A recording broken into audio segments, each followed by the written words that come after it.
part we say forget George Bush, forget Obama. Yeah, it's actually forgive George Bush, don't blame Obama. Oh, forgive George Bush. Yeah, it's because, you know, all that anger that I was embracing, whether it's towards Bush or anybody, is not the right way. It's counterproductive, you know. The thing about hardcore music is it's aggressive anyway, so it's a trick to kind of be aggressive without being part of the problem, you know. I want to be part of the solution. So Truth Rising, a lot like New Old Orphans, and I think a lot of hip stuff is laden with samples. Where do you get them? Like, it's all internet. All internet? It's all, yeah, it's swapping. It's like YouTube and the different websites that I visit and whatever, you know. I'm just grabbing. What are you using? Well, while I'm going through and studying, there's be just certain things that I hear to where I'm like, oh, I have to pass this on to my listeners, you know.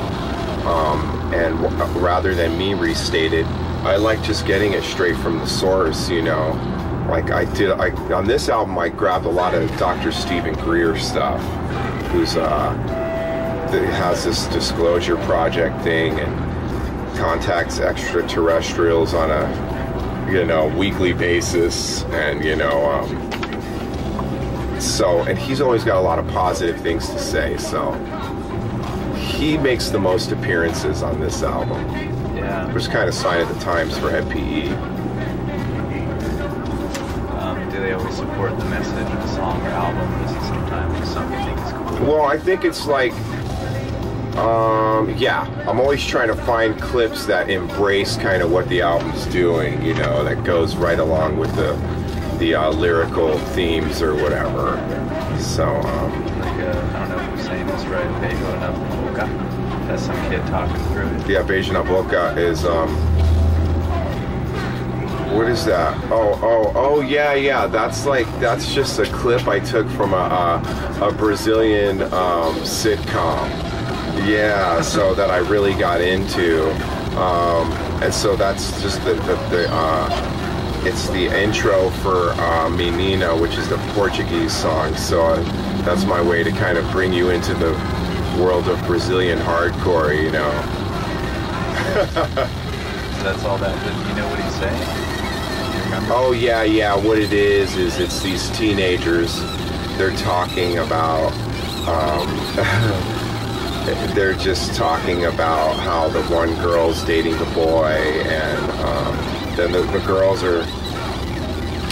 are asking the girl, "Did you guys already sleep together?" And then the girl responds with, "What do you guys want to hear about that for? You have never even had your first kiss on the mouth," because that's what Beijo na Boca means, kiss on the mouth.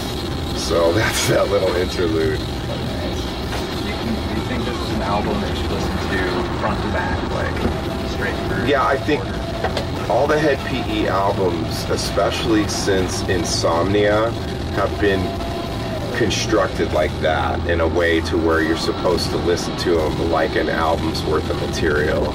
You know, it's not like this song, that song, this song, that song. It's supposed to be kind of it's a concept album, but not in the way where you're following a character from song to song, like The Who, Tommy, or whatever. But it's in the way that all songs relate to the theme, you know. I mean, it is an album that clocks in at over an hour with 22 tracks. Right. It's pretty rad. Same with New Old Orphans, which had several versions for different extra tracks that you could even get. Right. So that's like a full album. Like, I bought albums in recent years that are 30 minutes, that are 35 minutes. We actually have to, like, not even put all of our stuff on there. You know, one thing, and I don't know if it's good or bad, but because of we're an indie band, there's always time constraints, and that could be good or it could be bad, but I'll embrace it either way, you know. When was No Rest for the Wicked written? No Rest for the Wicked was just written the same time as all the other tracks, but I had just sent it to the label, like one of the first tracks that I sent to them, and they liked it so much they just started releasing it. You know, They put it on the greater hits or the best of. the best of, yeah. Indie Major Pain to Indie Freedom. I can't Right, exactly. So they threw it on there because they liked it. It was one of the first songs that I finished on the new album. Do you have any singles prepared for release, music videos? Oh, we're gonna do like the Lejeune song will be a single, and then Children of the Fall will be a single for sure. Yeah, that's another one of my favorites. Who are the Children of the Fall? We are the ones of us who are like, you know, the renegades,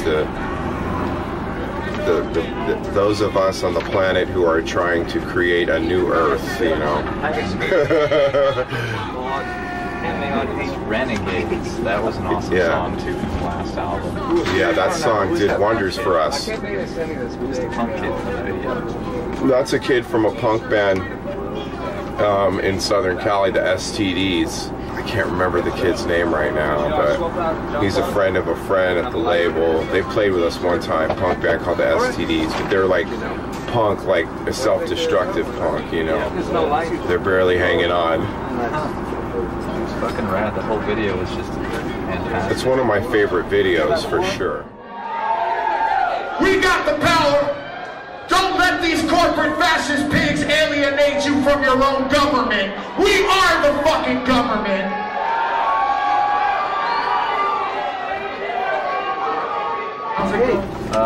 Can you name off some of the influences to be found on Truth Rising? A musical? You know, Suicidal Tendencies, Hate Breed, Devo, you know, Jay-Z.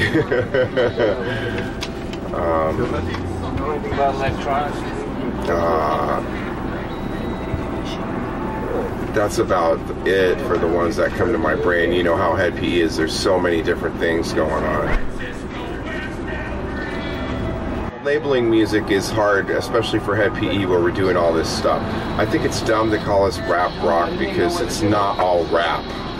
Because rap is rap, and I'm doing more than, and I love rap, but if you listen to the album, there's a lot of yelling and screaming and singing going on, and the actual rap, it is in the pure rap sense, is about 5%, you know. Of course, a lot of the hardcore vocals are like done with a kind of a hip-hop rhythm, and the new metal thing, maybe for the first version of Head PE in the 90s, but now the sound's completely different and it's more just metal and hardcore punk, so I don't get the new metal anymore. Juggalo. Juggalo? Yeah. I'm definitely a juggalo, and what it is for me is interesting because I got into it in reverse, backwards, because I got into first like going, I want to paint my face, that looks fun, you know, and love painting my face and loving hanging out with juggalos and the whole camaraderie and family thing. And then from there went and started researching ICP and finding out I fucking dig this band and these guys are geniuses, you know, so that's just me. I catch some shit over it. It's just weird to me how people would, and it's just like 1% of the people I deal with who are like, I can't believe you fucking into the Juggalos, I hate the Juggalos. Like, what do you hate the Juggalos? What does that even mean, you know?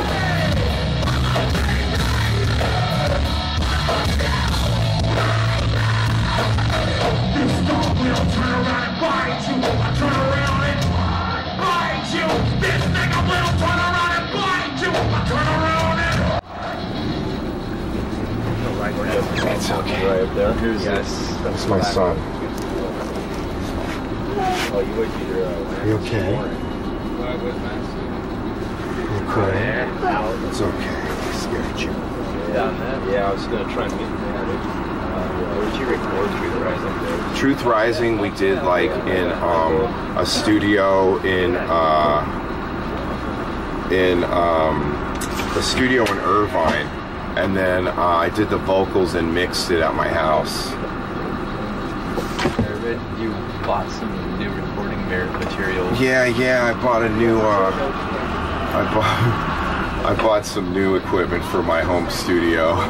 It needed an upgrade. You push me, San Francisco Renegades are gonna say, I'm gonna push you right back.